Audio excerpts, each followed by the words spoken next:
Hello again. Welcome to our discussion about Dan Scott, one of the artists that's going to be at the GenCon art show in just a few days. If you're watching this shortly after I posted it, Dan Scott will be there, and he will be among many that will be there signing stuff. Dan, we'll just jump kind of into what he has. Dan has been around for a long time in the card art scene. He has done art for Dragoborne, Legend of the Five Rings, Magic the Gathering, Warlord, Saga of the Storm, and World of Warcraft, which we'll be looking at today. There are a couple other games that we won't be getting into, unfortunately, that I was not able to find resources for in the time I had. That is Rift's CCG, as well as the Warhammer 40k CCG. Just in case you're new to this series and GenCon, GenCon is the largest tabletop gaming convention in North America. It houses over 70,000 people every year in Indianapolis. It's going to be a great time. This is actually my first year going, so I'm super excited. At the art show, which is what we're focusing on, artists set up booths and they're able to sell different things. Some of them will have originals, some of them will have prints, but a lot of them will also be signing cards. Most of them charge for this service, and some of them even offer cooler features like having shadow signatures or having them doodle things on your cards or personalization, things like that. Usually they charge a little bit more for that. But enough of the details, let's go ahead and talk about our artist. Dan Murayama Scott. Sometimes he signs that way, sometimes he just signs as Dan Scott. He grew up loving comics, he drew comic book characters, and when he learned to play D&D, he started to fall in love with fantasy art and started doing that himself. One kind of cool thing about Dan is he actually played Magic and was a big fan before he started doing art for it, and now he's actually become one of the most prolific Magic artists out there. And with that, let's just go ahead and jump into the first game we're going to cover of Dan's work. This is Dragoborne, and Dan only has 2 cards in this game. It's published by Bushiroad. The full title is actually Dragoborne Rise to Supremacy. This kind of has some cool strategy to it. You have 3 bases that you have to defend while trying to destroy the 3 bases of your opponent. There's also dice involved, and I know a lot of card gamers are not a fan of that, but as a Warlord player, I think that could be really cool for me. And as you can see here, both of these cards are gorgeous. They're both very different from each other. They both have the full art kind of treatment style to them. Could be really great to have a signature on from Dan for sure. All right, let's go ahead and move on to our next game, which is L5R, Legend of the Five Rings. 6 cards in this game were done by Dan. It was published by AEG, Alderac Entertainment Group. It now has a separate LCG that is done by FFG, Fantasy Flight Games. There's a whole lot of East Asian influences in this game. Japan, China, Korea, some others all influence the art in here. I said he had 6 cards, which is true, but he only did 5 pieces. AEG is pretty famous for reusing art, especially in L5R, and to a lesser extent in Warlord with some of the changes that happen there. But still really good pieces here. I really like the 3-pronged attack. Even though it's kind of a simple piece, there's enough detail in there, and it's just very well done, for sure. Up next, we have Magic the Gathering. Dan has done 325 cards for this game, so this is by far his biggest client in terms of card art, and we'll be spending most of our time in this video here in this game. This is the first patented trading card game. The first set was in 1993, still going strong, and it, of course, has some big money attached to it. Some of these cards are going for a lot of money. Not necessarily from Dan, but he has some that are worth a good amount as well. But the Mint Black Lotus recently just went for over $3 million. So there's some money to be had if you have the right cards here. All right, let's get into the Magic cards themselves. On this first page, I really like Angel's Tomb. There's a whole lot to look at in the background. The lighting of this is haunting and beautiful. I also really like the one next to it, Amplifier. Looking at the detail of flames is really kind of cool. On our second page, I really like the Avon Heartstopper down here, which is the full art treatment card, which is always beautiful, but I really like this shadow in the background. It kind of draws your interest into the focal point, but also to everything around it. And I also like the Belligerent Brontodon. My son likes dinosaurs, so I usually pay attention to those cards. On this next page, I really like Bosom Buddy. For me, I like to think of people giving signed cards as gifts to each other, and I know people do. This one would be really fun to give to, whoever you have a bromance with. On this next page, I really like the Burning Tree Shaman. The colors of the background are really, really great. They just pop. But I also like this Cemetery Desecrator. The moonlight on that looks really great. Here we have a couple of interesting ones. I usually like to think of tokens for signatures because you can protect them and still use them, which I think is cool. So there's this companion. There's also a couple of double cards here. So we have a double-sided with the Covetous Castaway. Sorry, I couldn't read the font. And then we have the double on the same side card. And all of those are kind of cool options for signatures in my mind. This page has a couple of cool ones too. We have the Scrap Savant, which I think is a funny idea to have like this priest of garbage, which is awesome. But we also have the Dragon Turtle, and that art you could stare at for a while and see details that you keep missing. This page has a lot of glowing energy, which I think is really cool. The Dream Twist here is haunting and gorgeous. I like the blue glow kind of around the feet. Seems like a terrible dream that you could be having. I also like Druid's Deliverance, where it's kind of the mirrored of that character trying to cast a spell that's kind of resembling yourself, which I think is also fun. This page has another double card with Fire and Ice down here, which is kind of cool. There's also another gift opportunity here, at least in my mind. The Feline Sovereign card. We all have that friend whose cat rules their life, and I think this would be a cool gift to give to one of them. They would love it and not see it as a jab at all, but you might be teasing them, but they would still love it. This page has another token, a fish, which is kind of cool looking, I guess. I don't know how much that sees play, but I also really like the Forerunner of the Empire. It's got like these Incan vibes to it, but then it's got a dinosaur, which, you can't beat that. This next page has a lot of really great options. I really like Gaze of Granite because I like cards that have stories in them. And this, of course, we have lots of stories that kind of feed into this, but you can also see a story in the image itself. There's also some really great colors on some of these other cards, so you can't really go wrong with anything here. Now, I'm not going to lie, this page makes me a little bit uncomfortable with some of this art, just the kind of the queasiness that comes from some of these. Grindstone, for example. Yikes. For me, probably the safe one is Goblin Smuggler. Plus, again, stories, I like those in there, so you can kind of imagine what's going on in that situation there. This page has some really great options. We have another double-sided card. The Human token here is like completely art, which is awesome. We also have a rabbit on stilts, which is something you never really imagine yourself saying out loud. Next up, we have another double-sided card, and this one has like epic battle scenes on both sides, which I think is really cool. We've also got Inspiring Call. I like that one because it's got kind of this fog of war, but you can still feel kind of the characters and their nervousness for the battle as well as their excitement for it. Here we got some really cool creatures. We've got the Karok Wrangler, which is, riding an alligator, which is kind of awesome. We also have this dinosaur hippo at the bottom right, which, again, that's a phrase you don't imagine yourself saying out loud normally. This page, what excites me the most is the 3 tokens. There's 2 different knights, both the same artist, both by Dan. I think it'd be really cool to have both of those as kind of a set. The Kraken is also really great art, so some really cool ones to consider getting signed. Now we have another double card.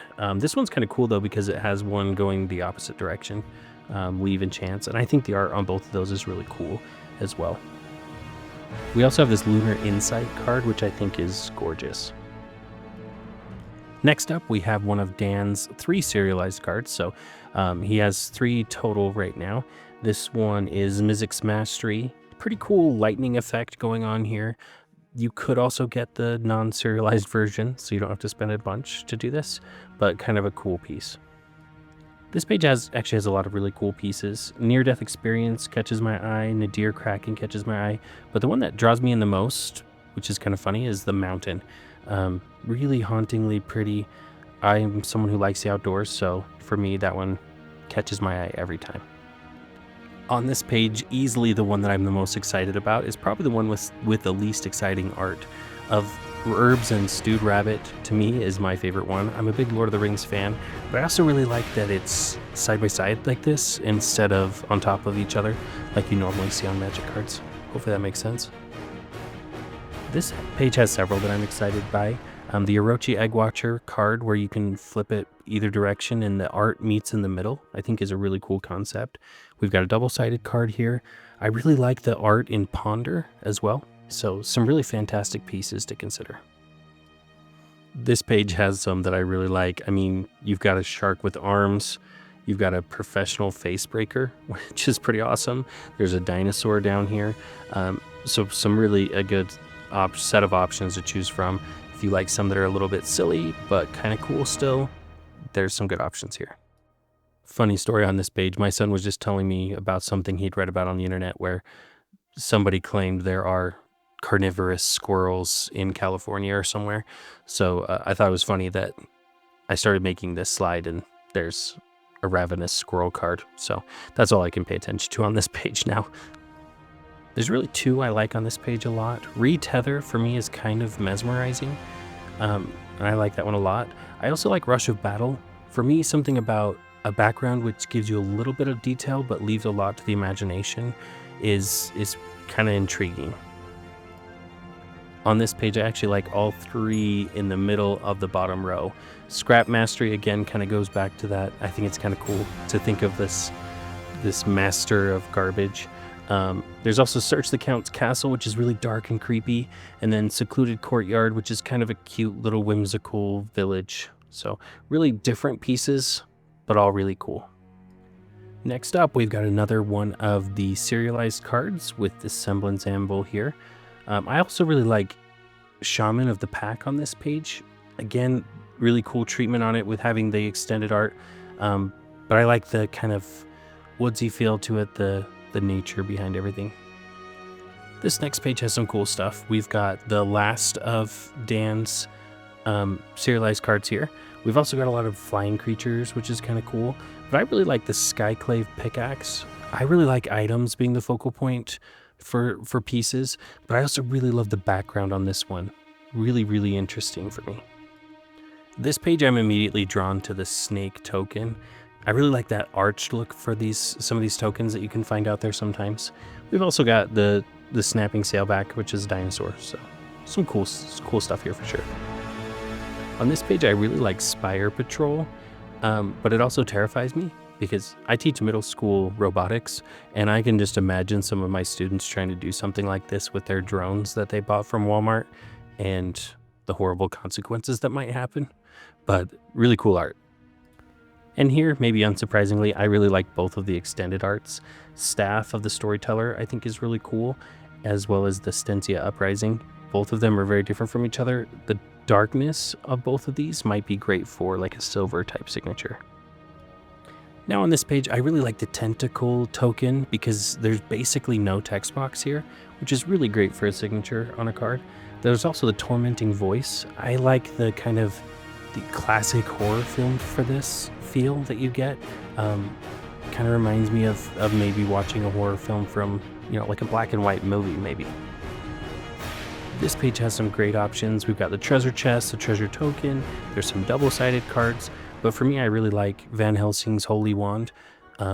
If you haven't already, you definitely need to read Dracula by Bram Stoker, one of the greatest novels of all time, and I really like that they're hearkening back to that in some of these sets. On this page, probably my favorite one is the Volcanic Awakening one. This is another card where the color of the signature could make it just pop for sure. There's some really cool pieces here. There's the whale token, which is probably a whale you don't want anywhere near your boat. There's also the really classic Wrathful Red Dragon art, which is really nice. And there's some kind of funny, silly ones here as well, the Yes Man and others. And finally, we make it to our last magic card, the U Spirit. I like the colors in this one where you're really drawn to this spirit because of that light color, and then the rest is all dark. Okay, next up is my favorite game, Warlord Saga of the Storm. Unfortunately, Dan only did 6 cards for this game over the years. First published in 2001 by AEG, uses really cool mechanic combinations from both card games and RPGs.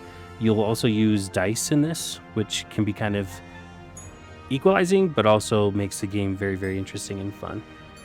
It's actually being relaunched right now by Kingswood Games. GenCon is actually going to be your first opportunity to see some of these new cards.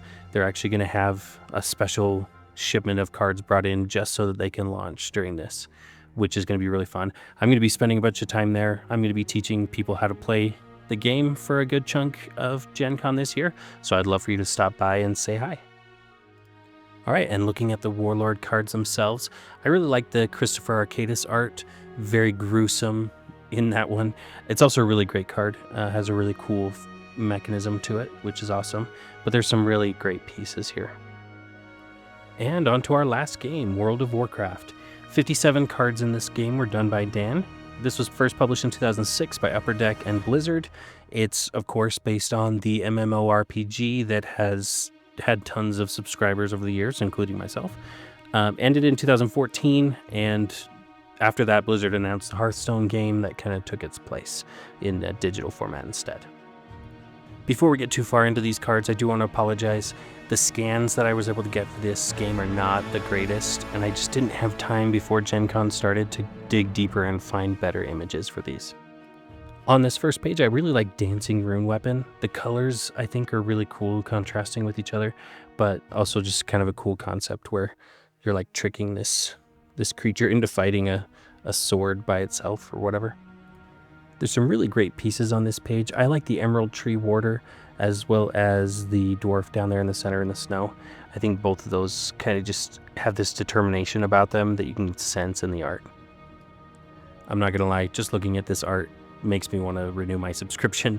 The Mazar card on this page reminds me of some of the characters I played on WoW, which is really fun. Getting a signature on that I think would be cool. I think the Murloc card here on the top left is really cool, but apparently it's really hard to find. So maybe if your wallet is a little tighter, maybe don't look at that one. I really like the Seal of Wrath as well. The color on that I think is great, the lighting on it. Again, some really cool pieces here. I really like the Beast within at the bottom right, as well as Supernova. Even the Stoneclaw Totem next to that. There's some really cool cards here. Okay, and on to our very last page of cards. I really like the Thunderhead Hippogriff here. The light behind it, the scene itself is really cool. Zerzu down here, the lighting with that one is really cool as well. Thank you so much for sticking with me as we looked through all of these amazing pieces by Dan. Up next, we have a few more artists that are going to finish off the alphabet for us. We've got Andrew Thompson, sometimes called Schmandrew Art, Jacob Walker, Owen Weber, or maybe Weber, I'll have to look at that, Erica Williams, or Hookie Dookie, Kirsten Zerngibble, or Zernworks.